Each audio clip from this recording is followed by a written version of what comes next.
Hello, I'm Denise Botcher, AARP Louisiana State Director. And I'm Alfred Mason, AARP Louisiana Volunteer State President. AARP is the nation's largest nonprofit, nonpartisan organization dedicated to empowering people to live life on their own terms as they age. At AARP, we focus on strengthening communities and advocating for what matters most to families, whether it's health security, financial stability, or personal fulfillment. Here in Louisiana, we know that fraud is a serious issue for our members, and it's not just about losing money. It's a violation of trust that can have long-lasting emotional effects. That's why we're here today, to shine a light on these types of fraud that targeting older adults, and to provide practical advice on how to protect yourselves. We're thrilled to present Unmasking Fraud with Paul Greenwood, a nationally recognized expert and former prosecutor. He'll share valuable insights on the latest scams and how to safeguard yourself and your loved ones. We'd like to extend our thanks to our community partners, including the Advocate, for helping make this event possible.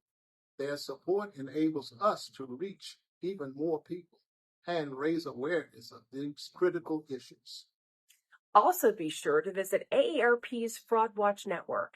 It's a fantastic resource to stay updated on new scams and learn how to safeguard your personal information. We hope you find today's event both informative and empowering. Enjoy.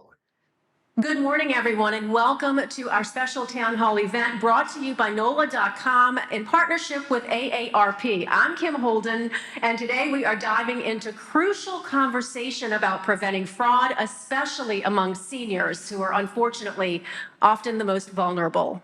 You know, when I was asked to host this, I said yes immediately. And there's a reason for that because of my own experience with my parents. I have an 84-year-old mother, an 88-year-old dad, and yeah, it's unbelievable how they get targeted for senior fraud.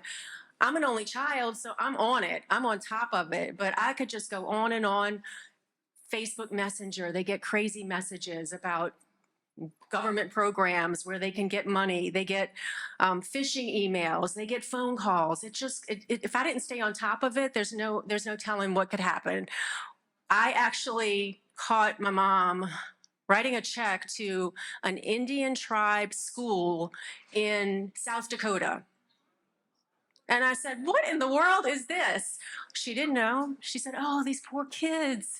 Well, I stopped it immediately. I was able to get that under control. And all I had to do was Google it and find out it was a scam. So I'm really excited about today because we are here to arm you with the knowledge, with the tools to safeguard yourselves, your loved ones against scams that are really becoming all too common. They're phone scams, as I mentioned, online phishing scams, financial fraud. No stone is going to be left unturned today. We're going to hear from some experts in law enforcement.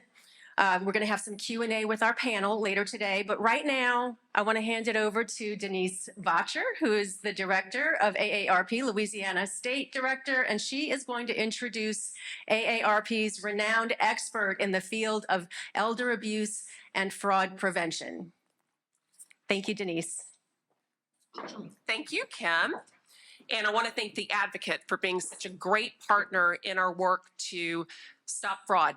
We have been doing this work for several years now, trying to reach as many people as possible across the state.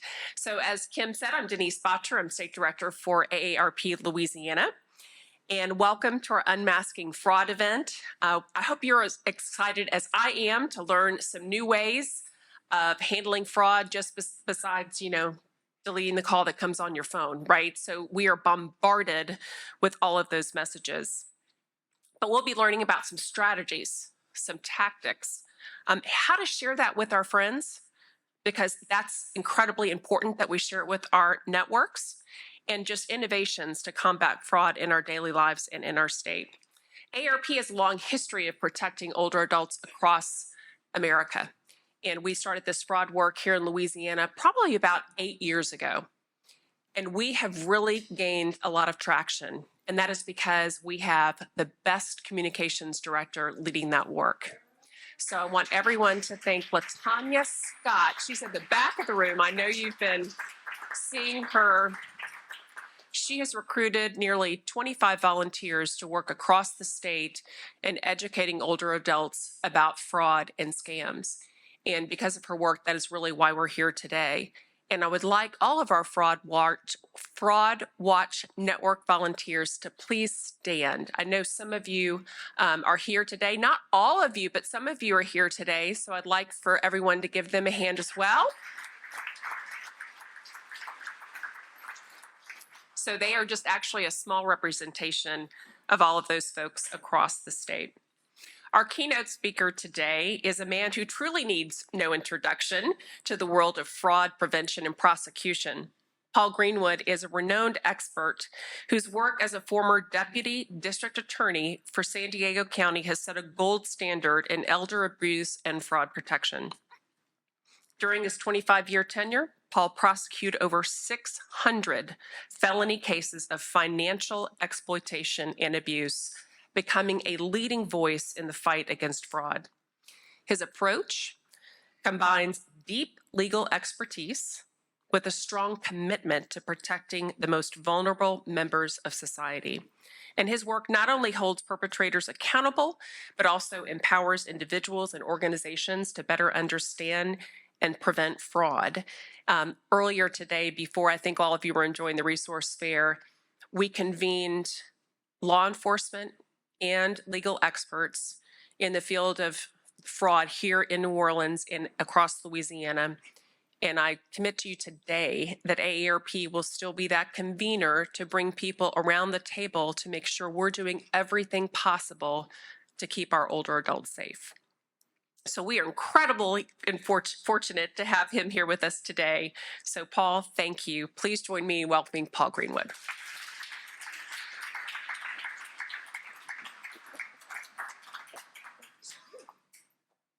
Well, thank you so much, Denise, and Kim, thank you too. And I want to thank also my professional colleagues here for being here today, as well as AARP. And I'm so glad to be in New Orleans with you for so many reasons. One of the reasons is because of all the coffee I've drunk around the United States, the best coffee in the world is PJ's. It's true. So I was just thrilled when I saw PJ's out here, and then you had it in here. So thank you very much. So I'm going to share with you in the next 40 minutes or so tips that I've learned in the courtroom from having prosecuted fraudsters over a 25-year career. Now I get the opportunity to share those lessons that I've learned with a different type of audience. So hopefully, there we go. So it takes all of us. It takes, for example, the bank employee. It takes the hairdresser. It takes the postal carrier. It takes the Meals on Wheels delivery person. It takes you. We're all in this together as fraud fighters. And that's why we're here this morning. And what I'd like you to do is, once you've learned all this information that I've shared with you, I want you to pass it on to somebody else, because you never know. That tip that you pass on today may prevent heartache in another person tomorrow. So in the interest of full disclosure, I have to tell you, I've been a member of AARP for the last 22 years. So, okay, now you know my age. If you know that I signed up with AARP when I was 50, I'm now 72. And proud of that age and blessed to be still in good health. But I'm so grateful for the fact that AARP are in my life, and they came calling at the time when I was thinking about my next career move. After leaving the office that I've cherished so much as a prosecutor, they asked me if I would share the experiences that I've learned and been privileged to learn in the courtroom with a different type of audience. And that's why I'm here today, to pass on to you what I've been able to learn from prosecuting fraudsters in my own community back in San Diego. And I've already answered this question. Who needs to be involved in pushing back against elder fraud? You know the answer. All of us. It's not just law enforcement, it's everybody needs to be part of the team. Hairdressers, postal carriers, bank tellers, the triage nurse at the emergency room, the next door neighbor, clergy. We all need to be fraud fighters. We need to know what to look for. We need to understand the red flags that will tell us when somebody we believe is a victim of a scam or a fraud. And so when I would stand up as a prosecutor and give my opening statement in a jury trial, I would be so conscious of the fact that this would not have been possible were it not for the initial reporting person. It could have been the nurse, it could have been the bank teller, it could have been the postal carrier, it could have been the next door neighbor, it could have been the clergy. Somebody had the guts to identify the problem, see the victim, and make that report. And then it took a dedicated investigator to bring me the case, which I could then present to a jury of peers of the defendant. So we're all involved in this. And you know, I love this slide because it reminds me of when we work together in synchronization, amazing things can happen. And I compare that poster, working together to move forward, to the first time I ever went in a two-person kayak where I am not in sync with my partner sitting in the kayak. Because you know what happens when you're not working together in a two-person kayak? All you do is go around in circles. But when you work together, great things happen. But we want you to leave today with a certain amount of knowledge and reassurance, and then you can pass that on, hopefully, to your neighbors and friends in your community. Because you see, I want to introduce you to Will and Arve, who are friends of mine. They live in San Diego, and Arve, unfortunately, is a resident of the memory care unit that my mother-in-law, who's 95, is living in. It's a locked unit. Will lives in the assisted living part of that same place.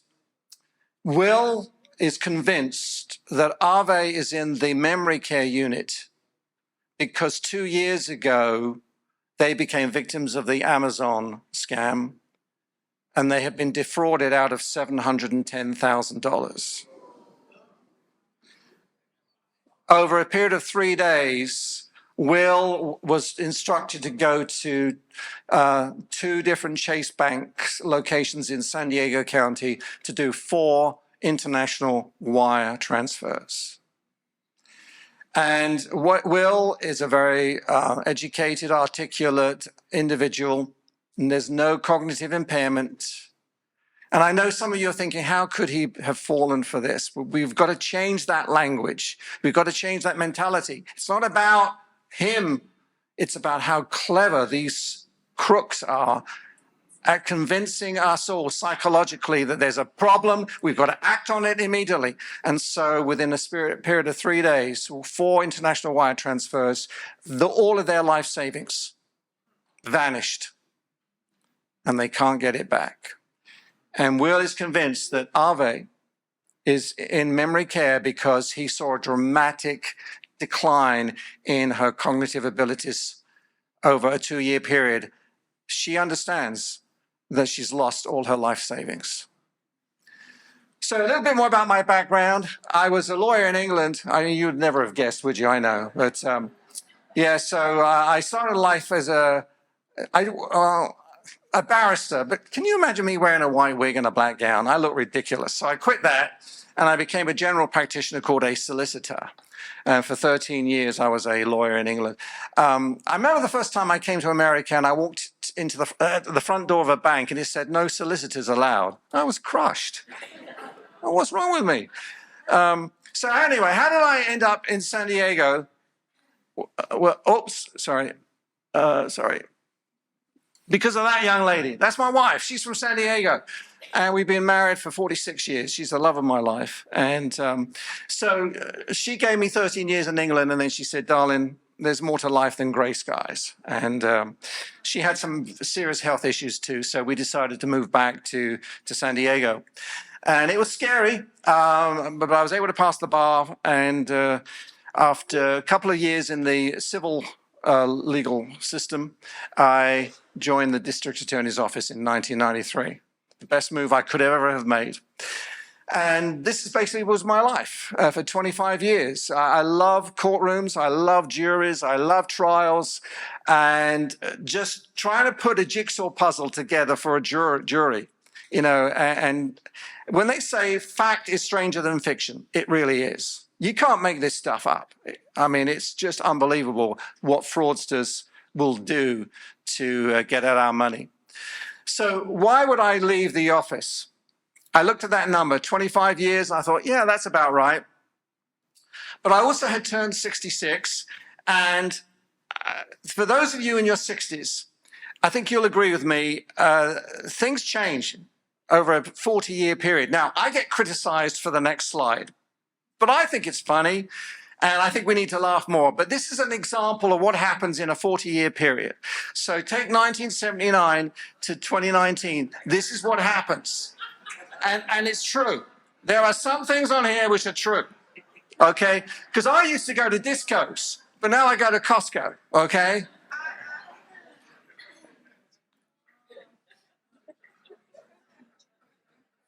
So there we go. Some of you younger folks, this is what you got to look forward to, trust me. This number also impacted my decision to leave. No, this is not my county pension. This was a headline in 2018. And I just want you to absorb this for a moment. And I was getting more and more calls in January and February of 2018 than ever before. And this is what I was being told. Mr. Greenwood, we're seeing a huge increase in the number of suspected cases of elder fraud. Can you come out to our jurisdiction and spend some time with us and help us sort of galvanize the agencies? And I realized if I was going to do that, then my day job would suffer. Fortunately, I had been mentoring a younger, far more talented prosecutor than myself over an 8-year period, and I knew that the time was come for me to pass on the baton to him, and he's been doing a phenomenal job. But my journey began in this whole arena in January of '96. I'd been in the office 3 years. I got called into the boss's office, told that there was a major problem that we were not investigating or prosecuting called elder fraud, and that I needed to do something about it.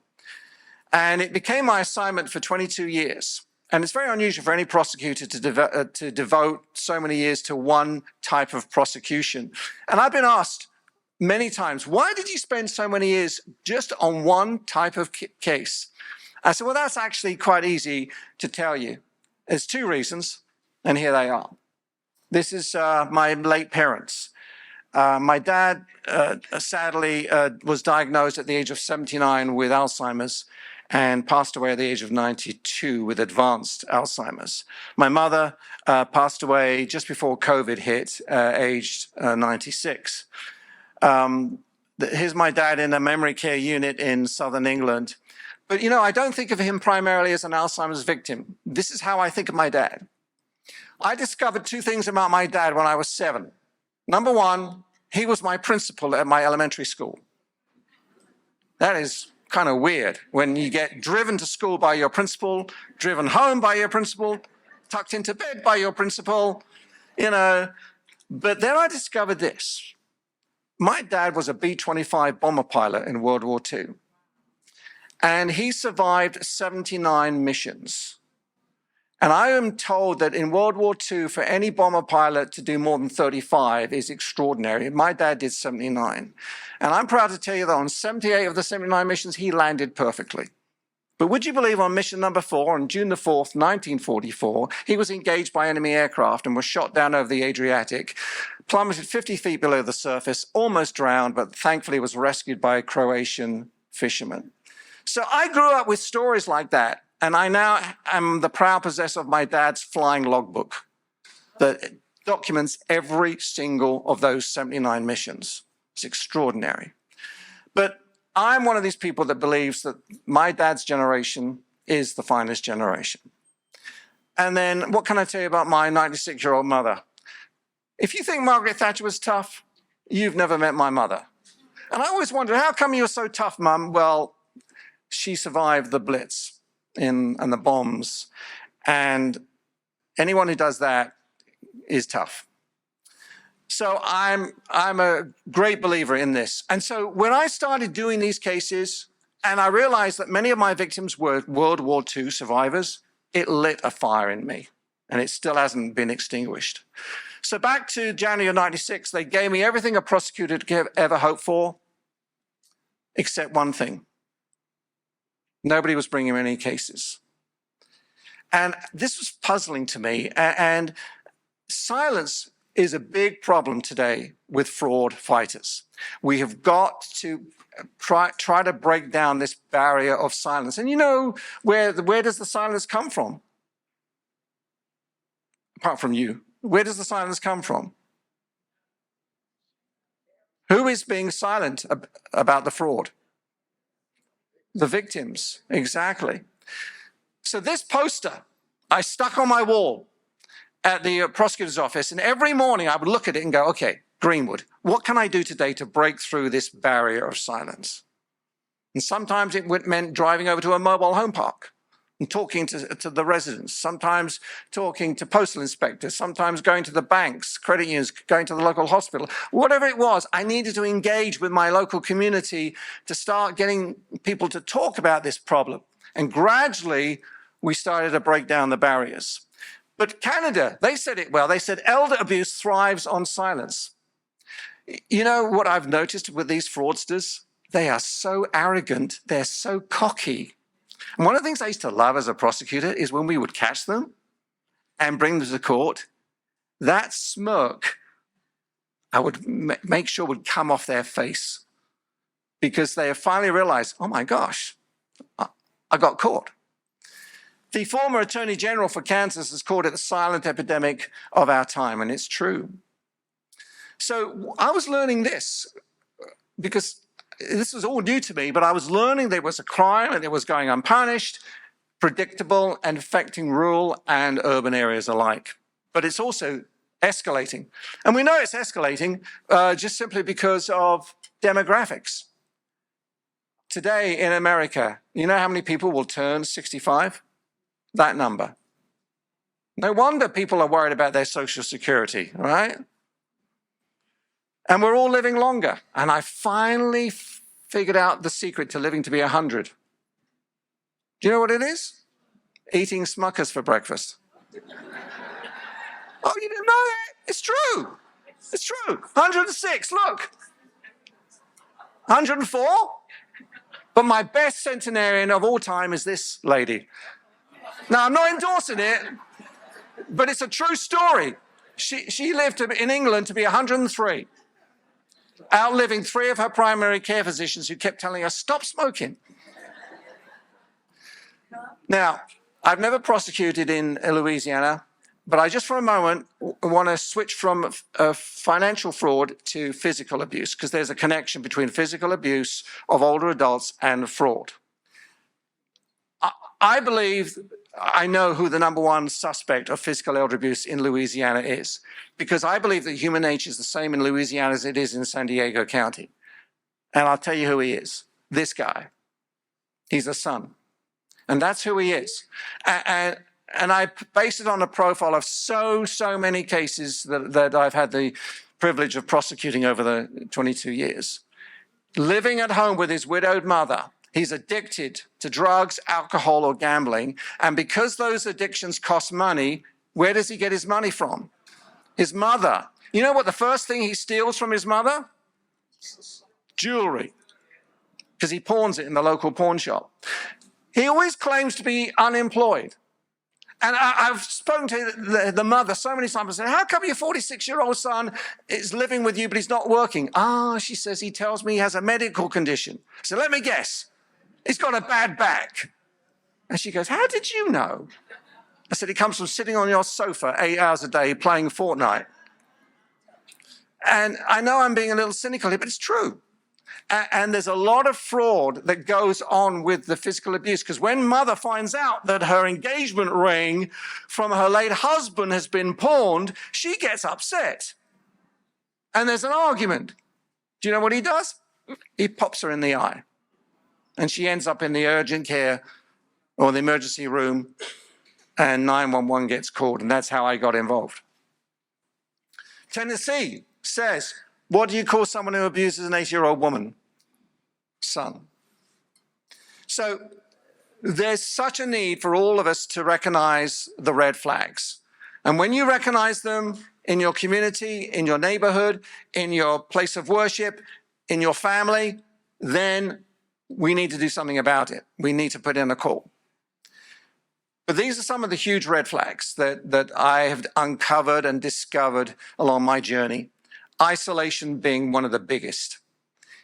Suspects, fraudsters will isolate their victims from their family, from their friends, from their communities. What about a new friend who emerges, maybe from the internet, or I've had relatives suddenly popping up out of the blue on the doorstep. The nephew, the niece who hasn't seen their aunt or uncle for 20 years, and they suddenly pop into their lives. What's that about? You see a change in the behavior of your best friend. Your best friend comes to you and says, can I borrow $400? Because I need to make my utility bill payment. Red flag. And you find that somebody who's been with their same bookkeeper, tax preparer, or attorney for years suddenly changes their professional advisor. What's that about? So it's important to educate ourselves this morning and others. Just to give you an example, just when you think you can trust somebody, right? One of the last cases I got involved in, Chase Bank manager, stealing 300 grand from elderly customers in San Diego. You know what she was doing? They would come into the bank and she would spot them a mile off. She'd say, oh, Harold, come into my office. What brings you in today? Well, I need to withdraw $600 in cash. Okay, no problem. You fill out the withdrawal slip. I'll take care of it. He stays in the office. She goes and takes the cash withdrawal slip and on the way puts in another zero. Gives him the 600 and she takes the $5,400 for herself. That's how she accumulated $300,000. And she chose very carefully. She chose the victims that she knew lived alone, that didn't go online banking. She knew exactly who to choose. So what I'm going to give you very quickly over the next probably 25 minutes is my top tips based upon real cases that I've prosecuted. I used to start with 10. I've now got to 20. So I could go to 40, but time doesn't permit. And as I say, over 65% of all the cases, including homicide, sexual assaults, and neglect, involve some component of fraud as well. Interestingly enough, we're now calling it a public health concern, fraud committed against older adults. And for good reason. Just like I showed you with William and Arve. Arve's mental health has deteriorated significantly because of the impact of a fraud on her life. Okay, tip number 1. Please choose a caregiver with great caution. Please don't ever hire through a newspaper. Don't ever hire through nextdoor.com. I'm on nextdoor.com. It's a wonderful, useful resource. Do any of you use nextdoor.com? Some do. It's like a community, local neighborhood watch. But people actually put on there, hey, I need help. And I'm just extraordinarily shocked by that people would be willing to say that. Don't ever use Craigslist for advertising for a caregiver. It's no coincidence the first 2 letters of Craigslist are CR and the first 2 letters of Crook are the same, okay? Crooks love Craigslist. So I always say go through a bonded insured agency. And people push back and they say, but Mr. Greenwood, they're so expensive. I get it. But if something goes wrong, hopefully then you have some recourse of action. Don't rely just on references. And I even say consider hiring your own private investigator. Why am I using caregivers? Because unfortunately, I have prosecuted a whole bunch of them. Now, there's some wonderful caregivers out there in New Orleans and elsewhere. Dedicated people, but there's also people who become caregivers for one reason only, to take advantage. Why? Because they have access to jewelry, which they can convert. There's an assumption that the victim won't discover it or won't, quote, press charges. And by the way, I hate that phrase, press charges, because victims should never get to press charges. Only prosecutors should get to press charges. And there's always a justification for taking it. See this gal in the middle and the man on the left? She stole almost 600 grand from him. But tragically, we've never found his body. We don't know where, when, or how she murdered him. But the jury agreed, even though we couldn't produce a body, the jury agreed. She murdered him. See this gentleman on the left? Jack Parks. I prosecuted his caregiver for murder. And it all started because she was stealing his checks and forging his signature, and he found out about it. And they ended up in a big argument, and she set fire to the house, and 6 weeks later he dies. He lived in a mobile home park, and she's now serving 17 years to life. A caregiver that he hired through a newspaper ad. Talk about heroes. I mean, who wouldn't want, as a prosecutor, to have a hero he was a Pearl Harbor survivor. But he was being isolated by his caregiver. And the neighbors got worried about him because they hadn't seen him for a couple of weeks, and they knew that there was a new caregiver living there. And so they called their adult protective services, who came over and brought a deputy sheriff with them. Now, this deputy sheriff I love, because he didn't wait for a search warrant. He banged on the door. He said, "Sheriff, open up the door." And he could hear scuffling behind the door. The caregiver didn't answer the door, and so he broke it down. And he finds and we've taken out the body, the victim, but he was laying in all that filth in the kitchen. She isolated him by putting up signs like this: "Don't knock or disturb, he's sleeping." That's exactly why suspects do that, to isolate neighbors from coming in. And why? Because she was stealing all his money. That's what we found in the back bedroom, because she was using his debit card at the ATM every week. My first case, caregiver, she was a professional thief out of Las Vegas, came to San Diego, worked for a caregiver agency, but they didn't bother to do any background check. Tip number 2, please keep an inventory of all your jewelry and keep your jewelry locked up. Now, I've given you some clues on who steals the jewelry. It could be a family member. It could be a caregiver, but it could also be somebody in your home who's there for a legitimate reason. I have prosecuted carpet cleaners. One of the guys, you know what he did? He stuck the high-powered vacuum into the jewelry drawer and sucked the jewelry down the pipe into the truck. Another one, termite fumigator. Do you have termites in Louisiana? What a brilliant job if you're a crook. Because what am I asking you to do? Give me your keys, leave, and don't come back for 72 hours. And by the way, I'm going to put a tent over your house so nobody can see what I'm doing. So what did this fumigator do? It went around to the houses and stole the jewelry. Which prosecutor wouldn't love to have 7 victims like that?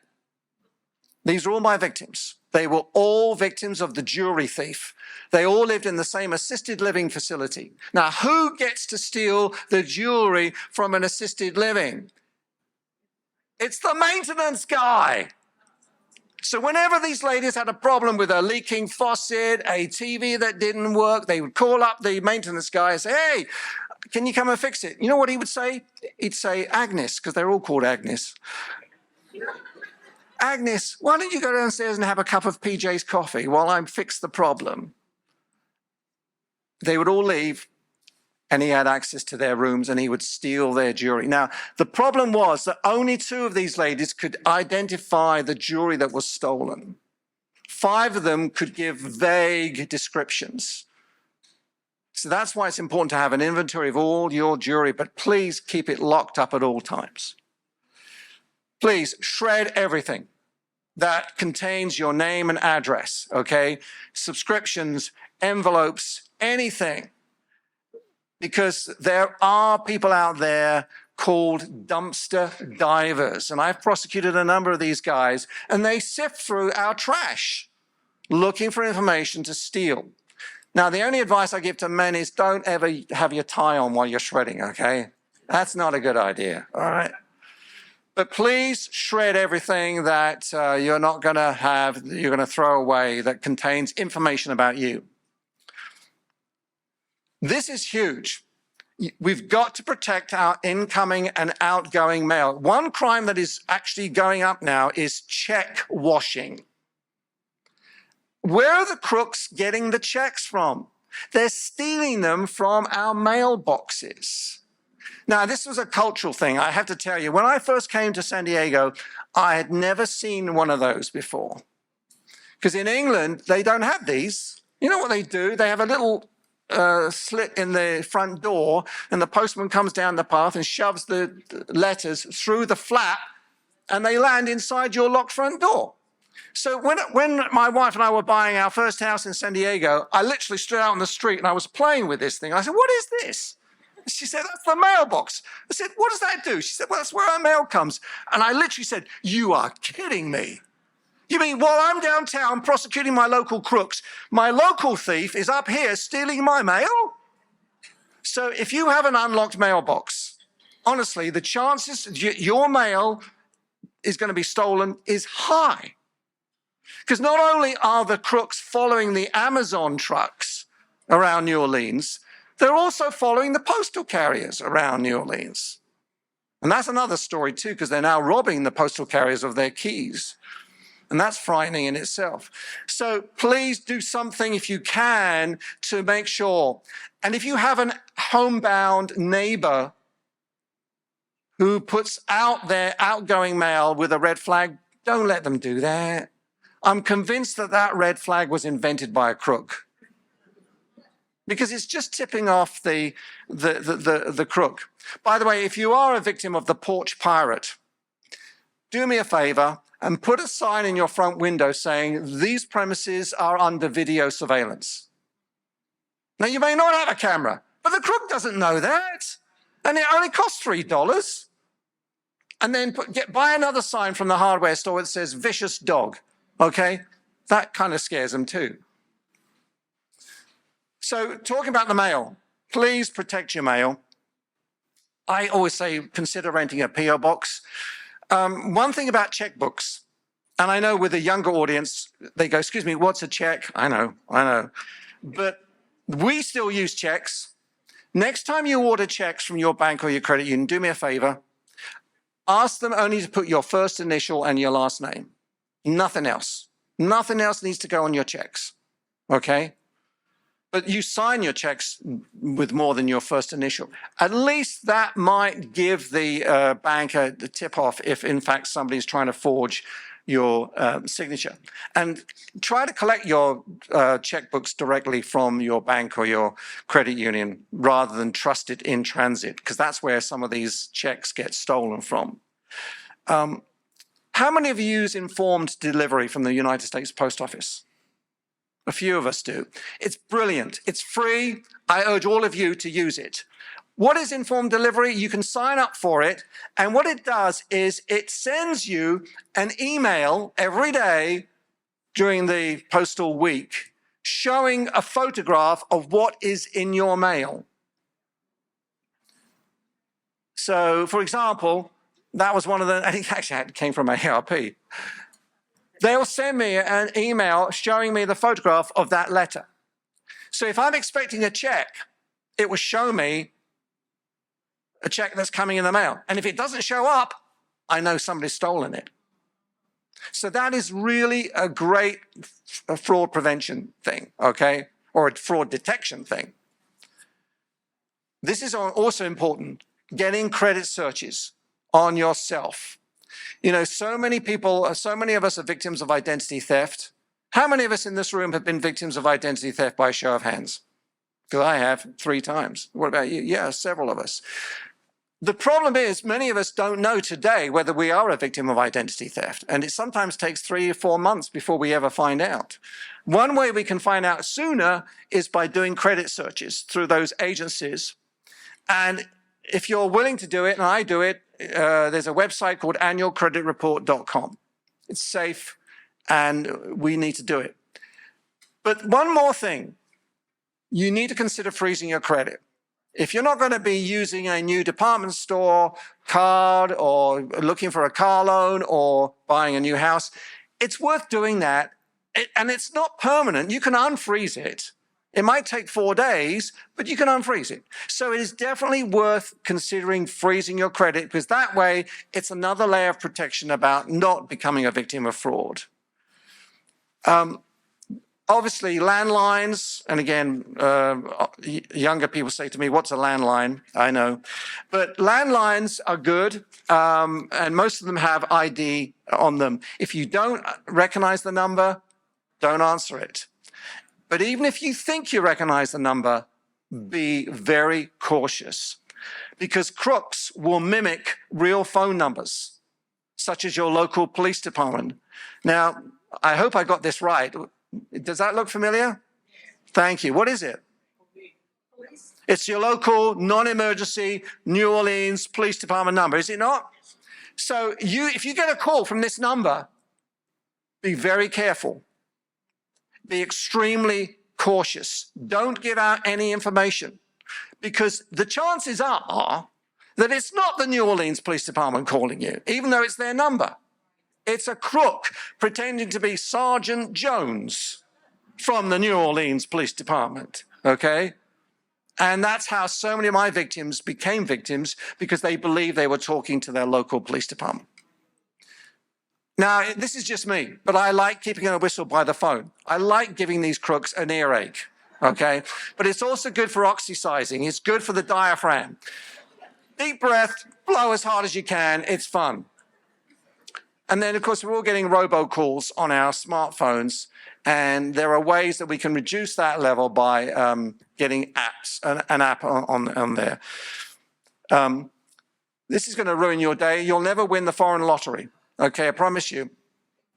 Don't believe the guy.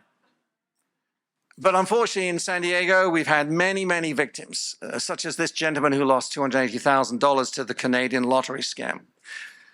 Look at this email that I got from a retired Catholic priest, former Army chaplain. He lost $41,000.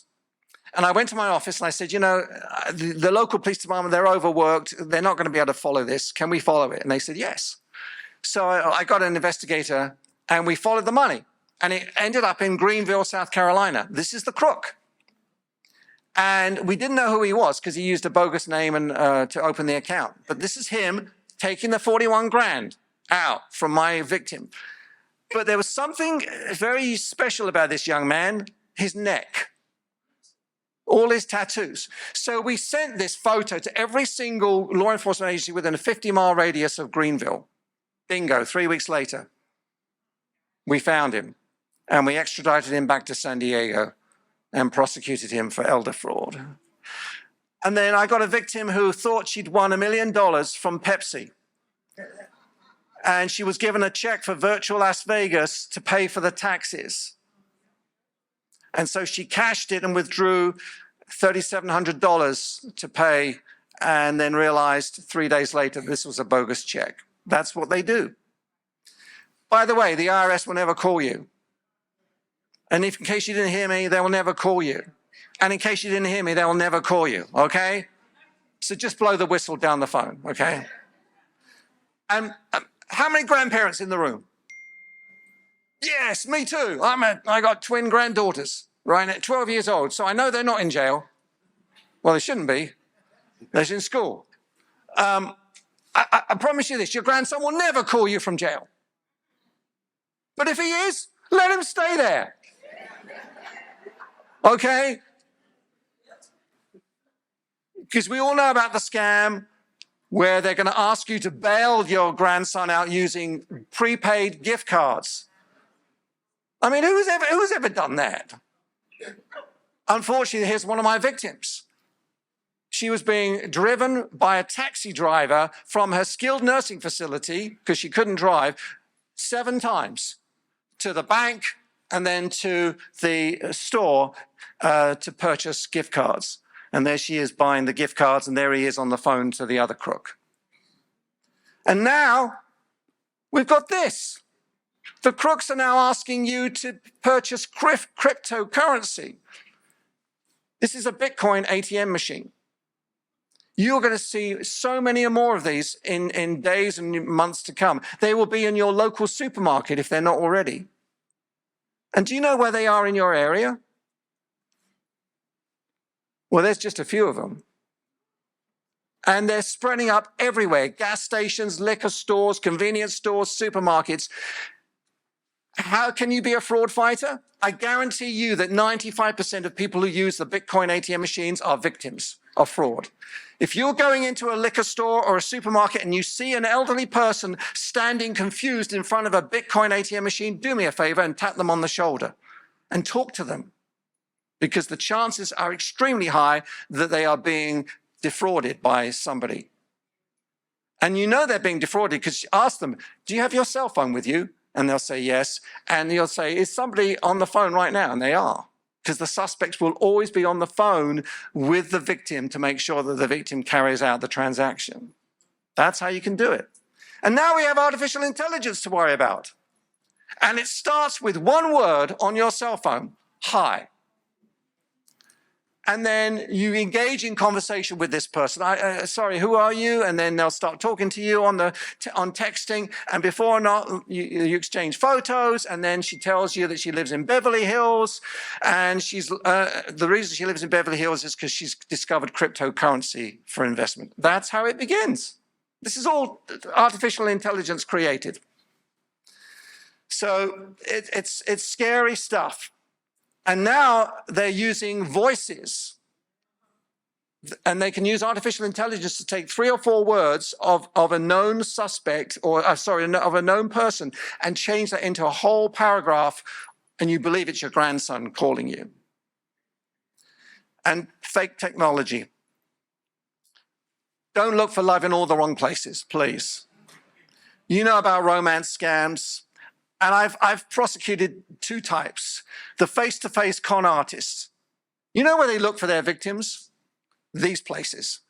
There are actually people out there looking for lonely individuals in all these places. And then the second form is the online scammer.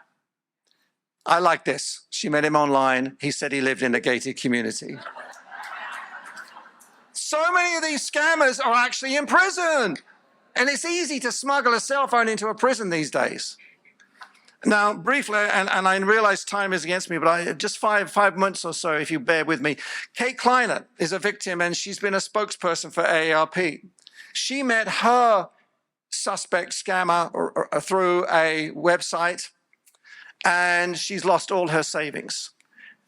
She believed she was talking to a surgeon who worked for the United Nations in Iraq.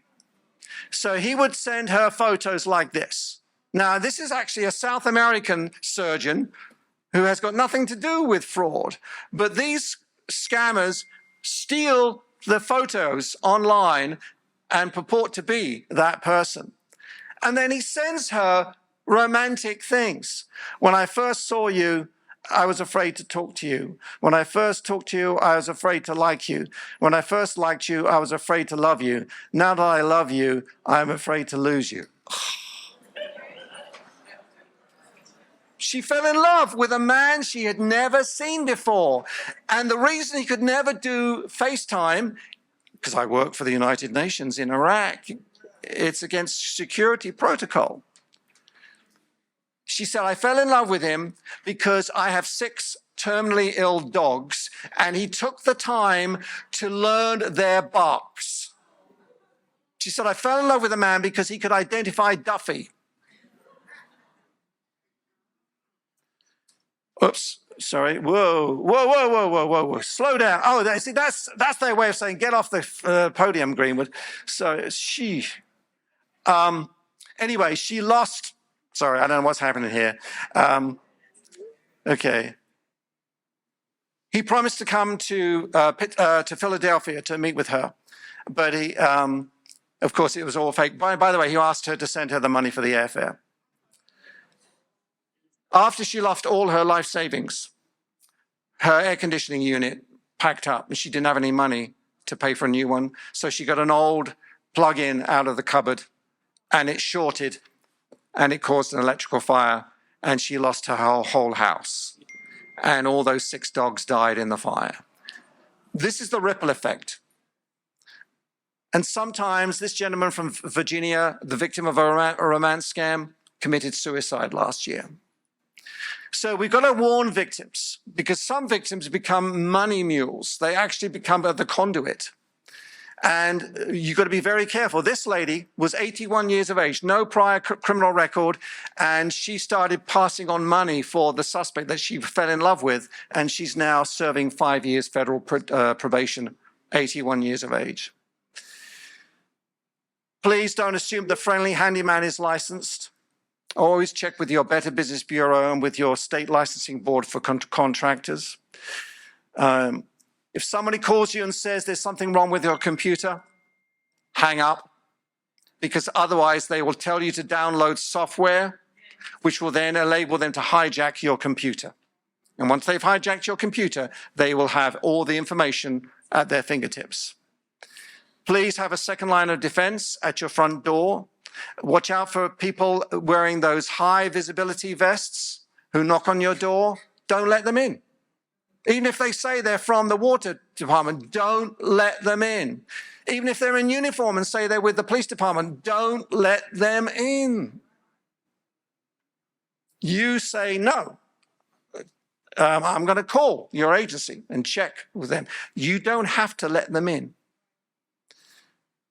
These 4 did let in somebody who had a plumbing uniform on, and unfortunately they were all defrauded. He claimed to be from Roto-Rooter. This lady let open the door to a vacuum cleaner salesman, and he literally kidnapped her and put her in the trunk of her own car.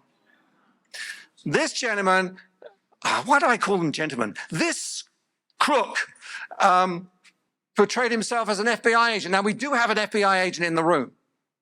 A real one. I've checked him out. He's real.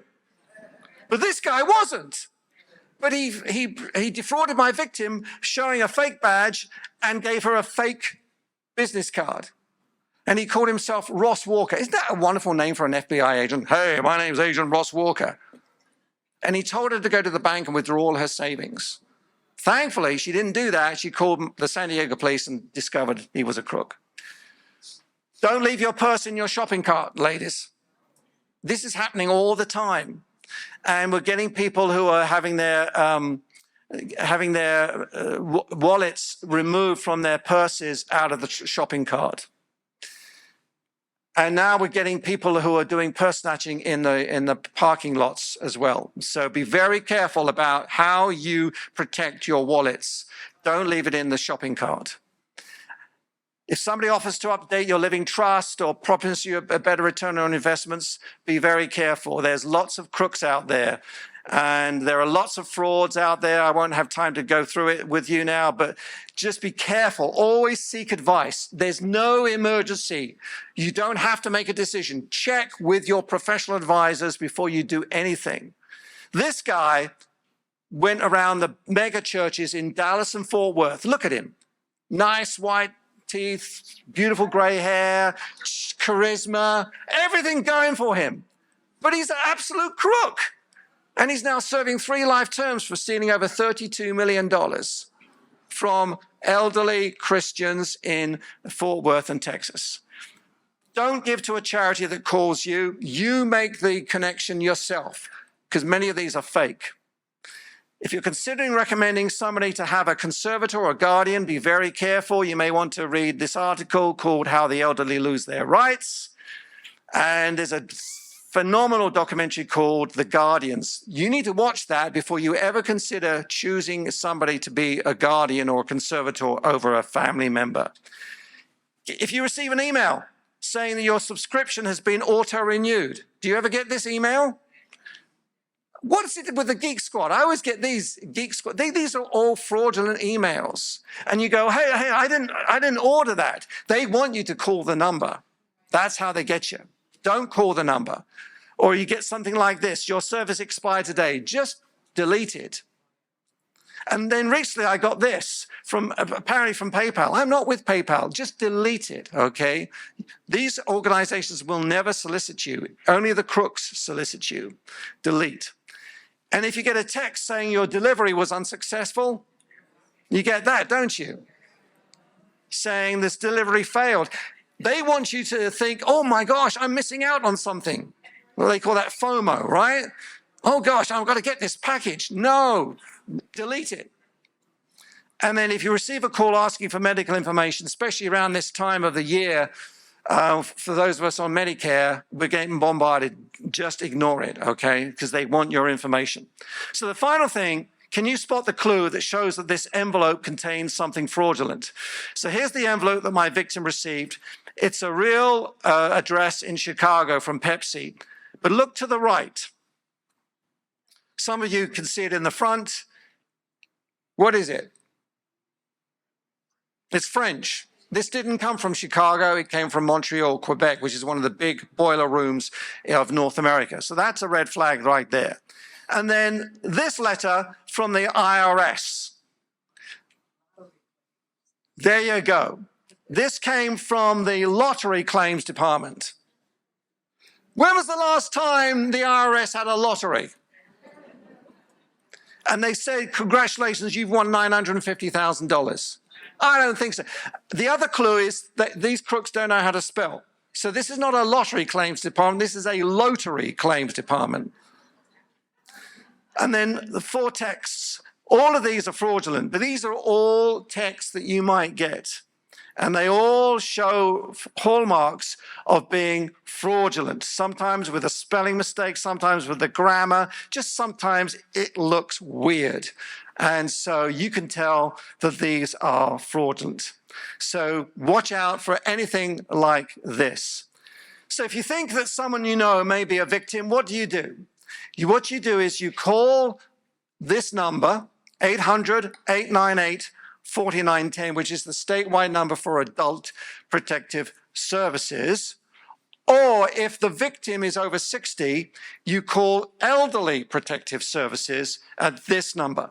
So that's what you would do. And in addition, if the situation is urgent, you do need to call the police and you need to insist on making a police report.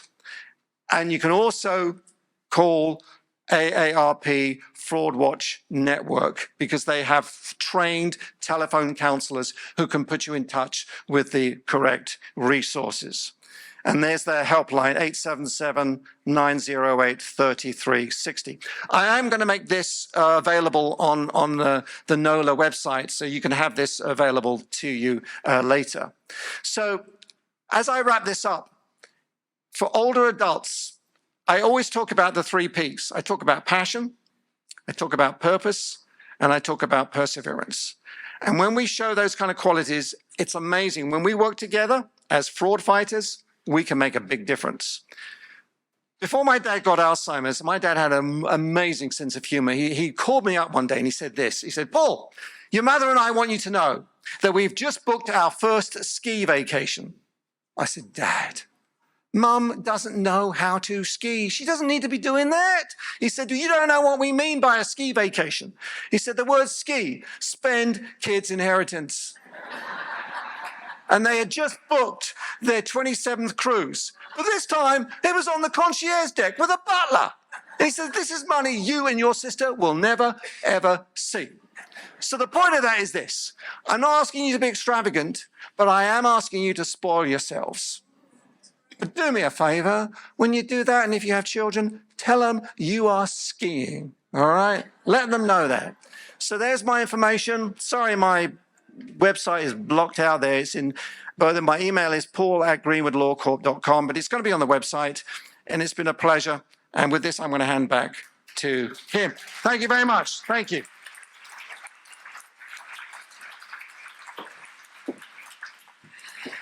Oh my gosh, how amazing was that? I think we all need a copy of that slideshow Okay. so we can take it home and see it again. Okay, so now I want to, thank you. Thank you very much, Paul. Now I want to invite the other panelists to the stage. Paul, Greenwood. I don't think I need to introduce you anymore. I think we all have a great idea of who you are and your expertise. Supervisory Special Agent Clinton Epperson. He's the real FBI. Oversees the complex financial crime squad for the FBI's New Orleans division. 20 years of law enforcement experience, SSA Epperson has investigated a range of critical cases, including cross-border drug trafficking along the U.S.-Mexico border, also public corruption, civil rights violations, and before joining the FBI in 2011, he served as a police officer with the Springfield, Missouri Police Department. Welcome. Mike Dupree is the director of the Public Protection Division at the Louisiana Attorney General's Office with over 18 years of dedicated service to the state. For the past 6 years, Mike has led the Department of Justice's efforts to safeguard Louisiana consumers from unfair and deceptive trade practices, ensure equal access to housing, and represent the state in antitrust litigation. And prior to this role, he actually served as Deputy General Counsel for the Louisiana Board of Ethics. Welcome, Mike. And Captain Richard Lee DeCure Jr. began his career with the East Baton Rouge Sheriff's Office in 1985, graduated from Southern University, 1995, I should say, making you a little older. He initially served at the parish prison, completing both the Corrections Academy and the LSU Basic Academy. In 2001, Captain DeCure transitioned to uniform patrol at the Klein Peters substation. He was promoted to corporal after 5 years of service. In 2006, he joined the General Investigations Division. Then he was transferred to homicide in 2010. He rose up to the ranks of sergeant and later lieutenant, and in August 2021, Captain DeCure was promoted to his current role as commander of the Financial Crimes Division. So as you can see, we have a lot of expertise up on this stage, and we are going to hear from each of them. We've got some questions, and we will begin with Michael Dupree with the Attorney General's Office. He's asking for applause. Okay, Mr. Dupree, could you explain the role of the Public Protection Division in combating fraud, particularly in relation to senior citizens, and what proactive measures are being taken at the state level to help protect this vulnerable group? All right, can you hear me? A little bit. Oh, look at that. It's hard to follow Paul. I am not as handsome as he, nor do I have that fantastic accent. But being born and raised in the great busted metropolis of Slidell, Louisiana, right across the lake, I will do my best. So let me tell you a little bit about the Public Protection Division in the Louisiana Attorney General's Office.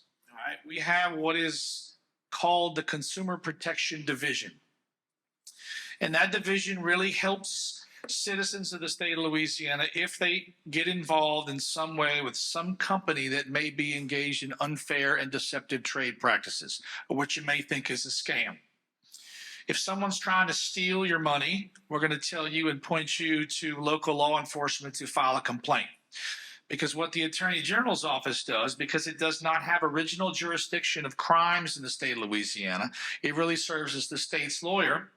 And we have a system designed to help you mediate problems with companies out there that may be engaged in unfair and deceptive practices. So if someone is giving you a warranty and won't warranty something you've purchased, or you've engaged somebody to come work on your house and they won't show up in time, or they've taken payment and not showed up and worked fast enough, as your contract says, you can call the Attorney General's Office and we can assist you and be a go-between. And we can contact that third party and say, hey, we got a complaint filed against you at the Attorney General's Office against a citizen who indicates that you have a contract to come put in a roof or put in a fence and you hadn't showed up. You were supposed to show up 2 weeks ago and they've already paid you. And how come you ain't fixed that fence yet? And most of the time, they will get over there with all due haste and they'll fix that fence. Just last year, the Consumer Protection Division at the AG's office got $2 million of direct restitution back for consumers straight from those third parties. All right, so we don't take any money when we engage in this service because it's part of our statutory duties. We want to help you out so you can go online with us and you can file those complaints, and we have a staff dedicated to working out and resolving those things. And if we find a pattern, from a company, then we can sue those individuals for damages for violations of the unfair and deceptive trade practice statutes in Louisiana. So if there is an alarm company that comes to your house and pressures you to sign up for a 5-year contract, and they keep doing it all over the place, then we can sue them because we found a pattern, and we can receive damages back for the state. And hopefully in that lawsuit and that settlement and that judgment, we'll put some mechanism in there to get those individuals who've been scammed or have been victims of unfair and deceptive trade practices some restitution back. So that's largely what we do at the Attorney General's Office in the Public Protection Division. And we assist and we try to collect data that involves how old the individual is, so we can then turn that data with our partners in law enforcement and our partners at the Governor's Office of Elderly Affairs to give them that information so they can track where those scams are coming and the types of things that we're seeing so that we can educate the public and try to assist them in some way. I hope that makes any sense at all. It sure does. And can you hand the mic over to Agent Epperson? We can go there next. Agent Epperson, can you discuss the particular challenges the FBI faces when dealing with complex financial crimes involving seniors? So many of these originate, as Paul mentioned, from other countries, other states. So how does cross-state or international fraud complicate the investigative process, or does it? Well, across states, it's not so complex because we can reach out. We can talk to other offices. They can go talk to our victims and witnesses. That's a little easier. Where it gets more difficult is when the originators of the scam and where the money is going to are to countries that are unfriendly to the United States, who are not going to be responsive to our subpoenas and our requests for records. So it essentially goes to a black hole of information once it crosses some certain borders, and that typically is where our scammers are residing and operating from. So are the victims out of luck if it's out of country? Not completely. They should still report the information. We have multiple ways you can kind of call, click, or come by. You can call the New Orleans office. You can come and visit the New Orleans office and make a report, or you can go online. ic3.gov is a great website that is available across the nation, and it's a great place to provide that information of what exactly happened. Because that information will eventually get to our office that we can look at it. And it also aggregates the information across the nation so we can see the commonalities of a scam. And that helps us better identify it and or investigate those types of scams. And repeat that website one more time for me. ic3.gov. The letter I is in India, C is in Charlie, and then the number 3, and then .gov. Okay. All right. Thank you, Agent Epperson. Captain DeCure, from a local law enforcement perspective, what are the most common types of financial crimes you're seeing that's targeting seniors in East Baton Rouge Parish, where you're from, and what specific strategies does your division use to help combat those crimes? One of the biggest scams we're seeing right now is the grandparent scam, where the grandparents are being targeted and saying their grandson or their child is in jail and they're in need of, or they've been hurt, and they're going to say are calling to help them get out of jail, get out of trouble. And their main thing is they try to get you to go get large sums of money. The last one we just recently had, it was about $17,000 that this grandmother got out, that she thought she was helping to get her grandson out of jail. And it was given to a courier who picked up the money from them. They are now using Uber drivers and different people like that unbeknownst to those different drivers, they're picking up packages that they're thinking are just legitimate packages. And that one package went through 5 different couriers that eventually landed in Beaumont, Texas. But one of the biggest things we tell you, when you get these phone calls like that, hang up. Just hang up and try calling your kids, calling your grandkids, because that's going to be the best thing for them. Because a lot of times that would be the easiest course of action with it. And what is the sheriff's office doing to combat the crimes? Because you're getting the call usually after the fact, right? Yeah, what we're doing now, we have our public information officer. We're trying to put out as many bulletins, letting people know of the different scams in the area, and to call local law enforcement immediately when they get these type of calls. Okay, thank you.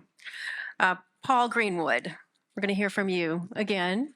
because you have extensive experience in combating elder abuse and fraud, what are the most effective strategies you've seen communities implement to help protect seniors? We talk about what family needs to do, what close friends need to do, but what about communities in general?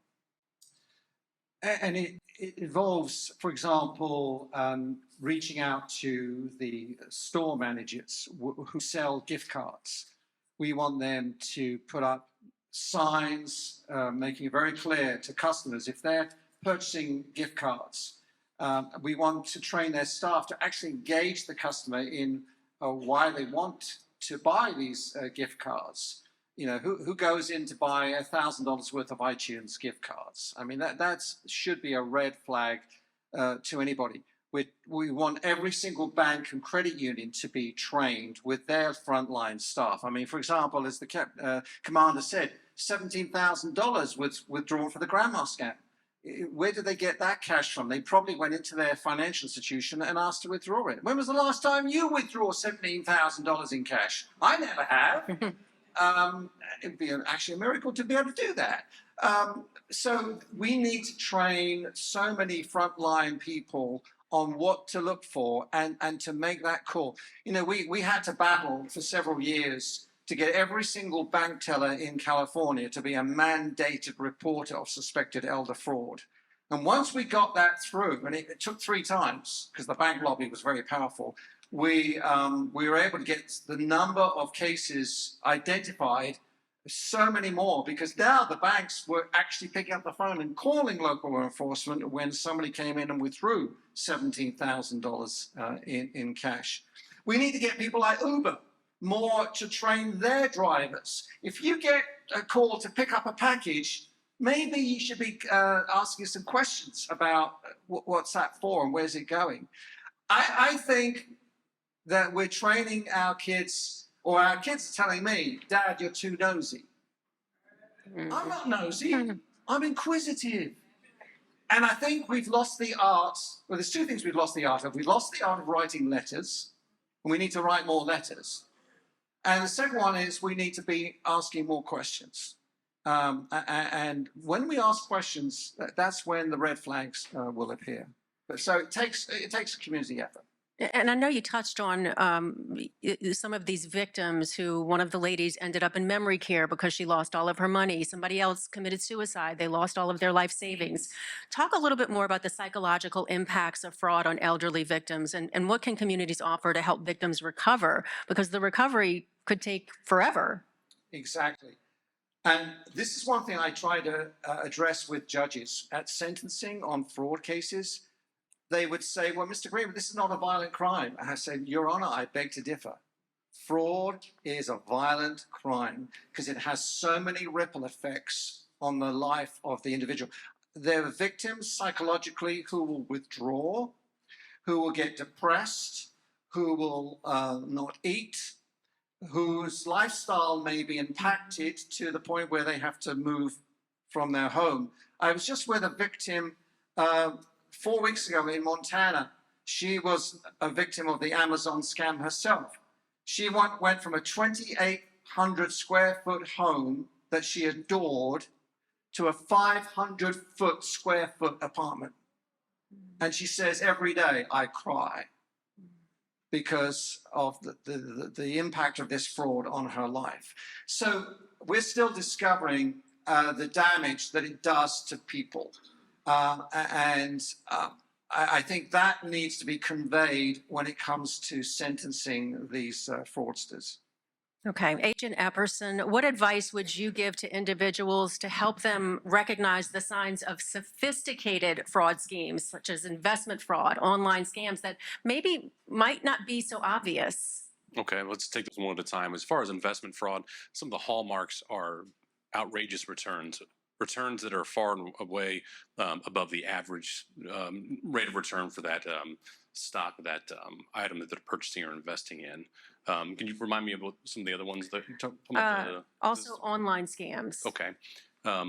So one of the things, and Paul touched on it, is that typically your scam is going to involve a crisis, right? That's how it starts off. They have to grab your attention. They have to get you worried. And as soon as we start worrying, we're in that heightened state of stress, we stop thinking as rationally and calmly and thoughtfully, right? So very sophisticated. They'll start off with the text scam, which the slides touched on. A pop-up screen is going to come up saying something's wrong with your computer. Call this phone number. Well, that you're calling the scam artist, right? They're going to direct you. They're going to create the crisis, and then they're going to immediately give you the solution. And invariably, the solution is separating that person from their money, right? So they're going to start off with a phone call, directing them to the tech support, and then they're going to walk them through steps. Depending on their level of sophistication, they're going to have multiple phases. First, you're going to talk to an IT person that they're going to have you download software so that they can do a virus check, right? But actually, they're just in your computer looking around. They're going to say, well, let's make sure your bank account's not been compromised. So they're going to get you to open up the bank account. So now they know where you bank. So they say, okay, you work, you XYZ bank.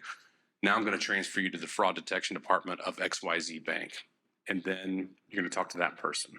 And all the while they're building more information, learning about you and figuring out how much money they can take. And then oftentimes it will turn into, okay, now the XYZ bank person will say you've been a victim. So they'll push you to any one of the federal agencies, be it the FBI, DEA, IRS, FTC. They'll just, it's going to be it's going to sound vaguely familiar. And then you're going to talk to a quote unquote agent. And then the agent is going to be usually the last step in separating that person from their money. They're very sophisticated though. We have information that some of these cells of scam artists create their own software just to monitor where you're at in the process. So they have a narrative, right? They've created this narrative of a tech problem to the bank, to the federal government, right? And they're going to make sure they know where you're at. And they're very sophisticated, and they're very effective. So it sounds like for financial investment fraud, if it's too good to be true, it usually is. Yeah, right? And that's an easier one as far as because oftentimes it is a human being, right? The people that are they're actually going to be here giving the pitch.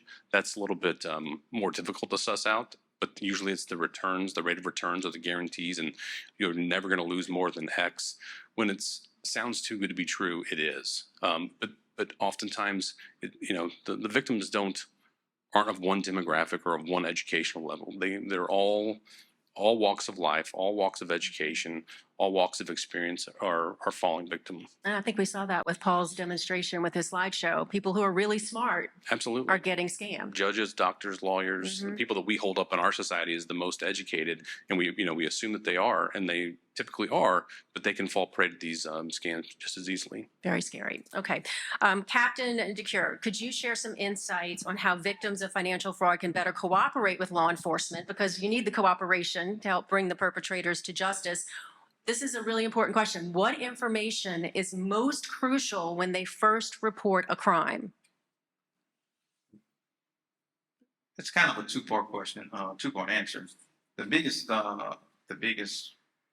obstacle we are actually trying to overcome with them is the embarrassment of it.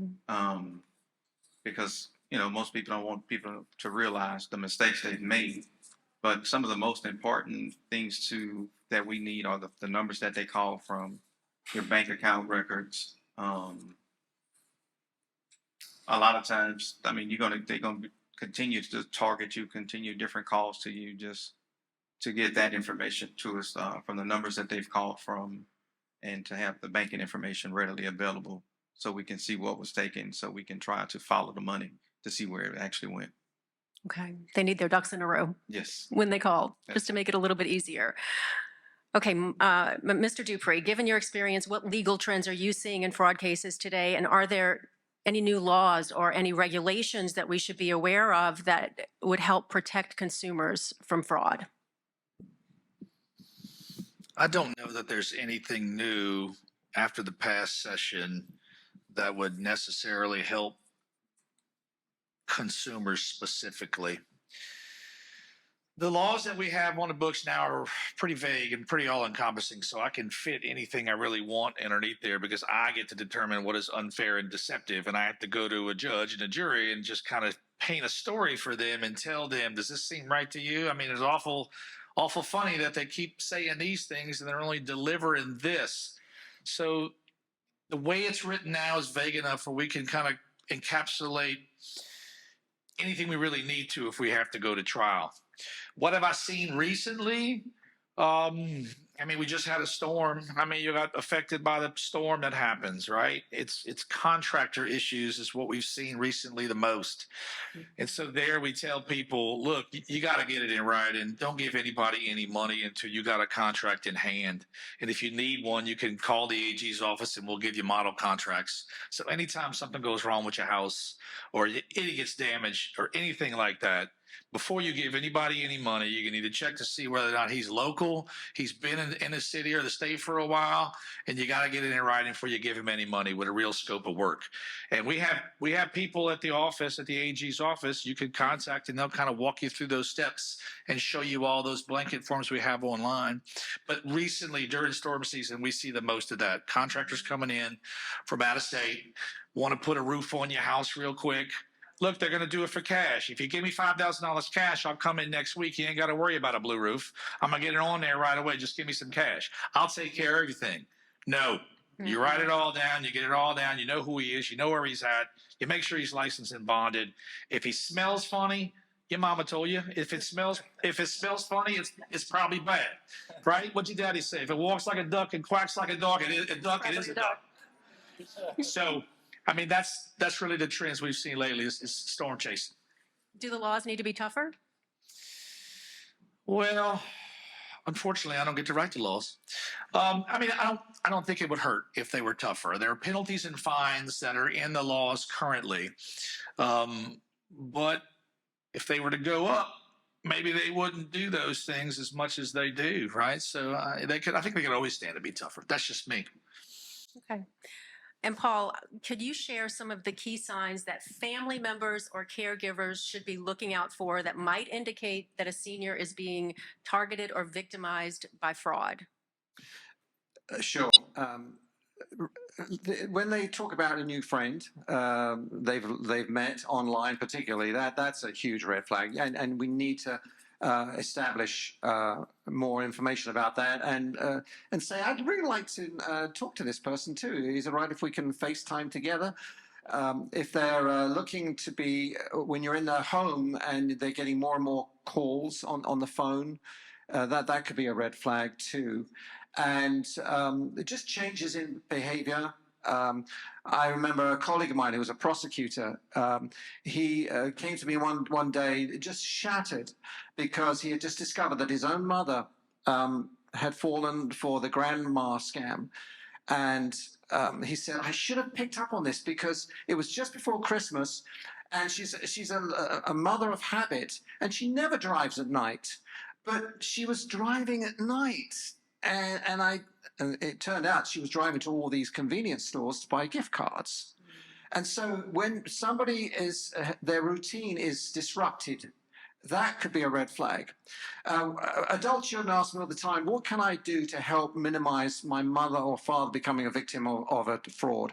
And what I tell them to do is this: write a letter to your parents' bank or credit union and say, dear sir or madam, my mother has been with your bank for 48 years.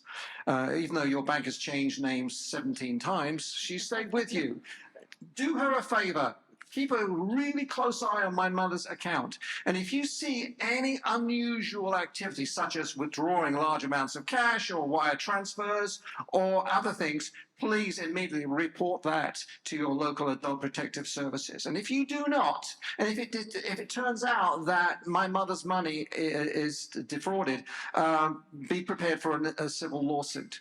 Because that's what we're seeing more of, is people actually suing banks and credit unions for negligence. And I think that case of negligence can be established if an adult child actually takes the time to write a letter to their parent's financial institution, if they believe that their parent is potentially at risk of becoming a victim over the telephone or over the internet. Okay. Very informative information. Thank you to all of our panelists today. Give them a round of applause. Such good information. We appreciate your time. We'll have you return to your seats, and I'm going to invite Denise Botcher back up here. We're going to give out the Fraud Fighter of the Year Award.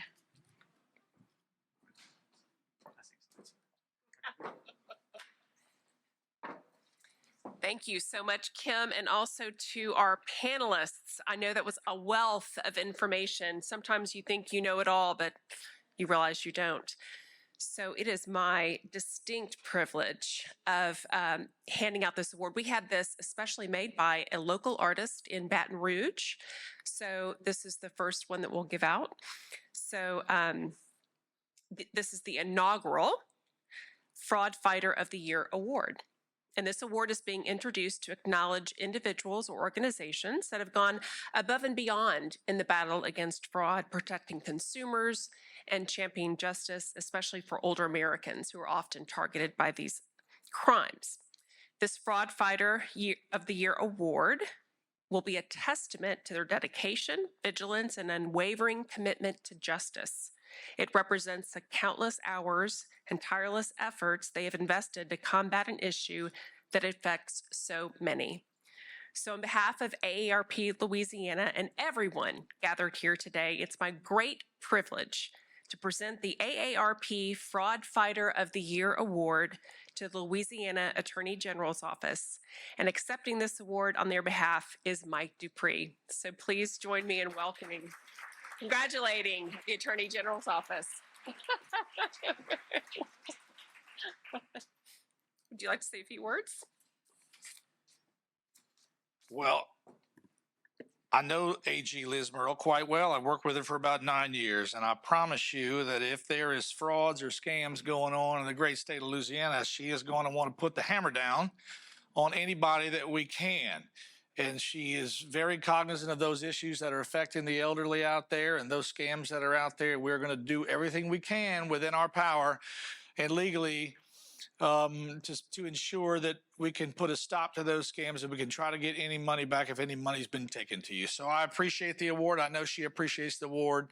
And we thank you for having us here today. Thank you. Thank you. Thank you so much to Mike and to the Attorney General's Office. And I welcome Kim back up.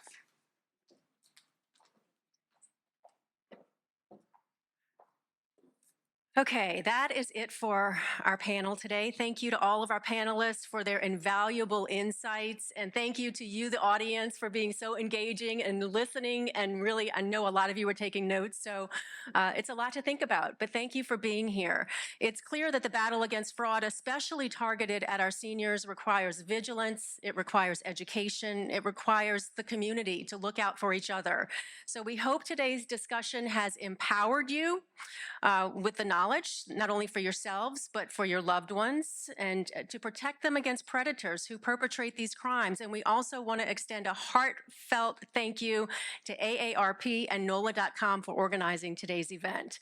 The information shared here today is vital for building stronger defenses against fraud and scams. And now we're going to invite all of you to head to lunch. It is a great opportunity to continue this conversation informally and not so formal. We can have, lots of good little conversations at the tables, ask more questions if you have them, and just talk about what you've learned today with your fellow attendees.